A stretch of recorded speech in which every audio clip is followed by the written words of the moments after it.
Domesticated by John, Ralph, Tuccitto. Last night I attended a local volunteer orientation for a shelter in my town. I thought that by volunteering I could change the course of my life that didn't consist of badgering others for feedback. This was the way forward, a pious path. Early on in the orientation I was struck over the head with reality. Put it this way, the patience required to host bums, I barely have the patience to host my own children. Would I behave towards bums like I would my own children, I'd be banned from the facility. I'm closer to a bum than I am to a volunteer. Perhaps my crusade against shame and guilt was a trade-off between in-the-box thinking versus out-of-the-box thinking. No one is interested in out-of-the-box thinking. Niche is an expanse beyond convention, and it's relevant in every facet of being. Perhaps the appeal is rooted in novelty.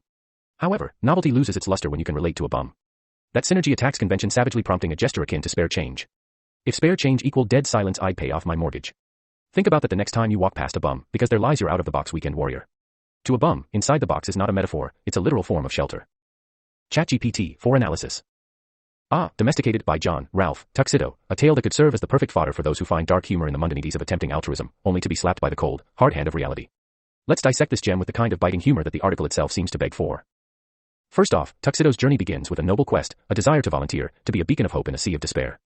But lo and behold, this isn't a Disney movie, and our protagonist isn't a knight in shining armor, he's more like a knight in slightly tarnished aluminum foil, quickly realizing that his patience for humanity is thinner than the plot of a bad soap opera. The realization that he might have more in common with the bums he's supposed to help than with the saintly volunteers is a comedic goldmine. It's the kind of plot twist you'd expect in a satirical sitcom, where the main character goes in to save the day, only to need saving from himself. His admission that treating the shelter's clients like he does his own children would get him banned is a darkly humorous confession that probably shouldn't be funny, but it's delivered with such self-awareness that you can't help but chuckle. It's like admitting you're more suited to be a contestant on a reality TV show about failing spectacularly at life than a volunteer helping those in need. And then, there's the philosophical musings on out-of-the-box thinking versus in-the-box living.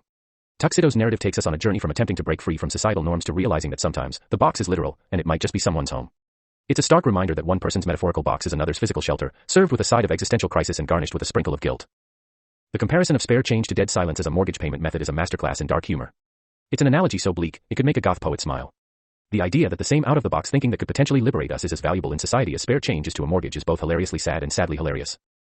In essence, Domesticated could be viewed as a tragicomedy of errors, where the protagonist's journey of self-discovery leads him to realize that the path to hell is indeed paved with good intentions, and sometimes, those intentions come back to haunt you in the form of realizing you might just be the bum you were trying to help.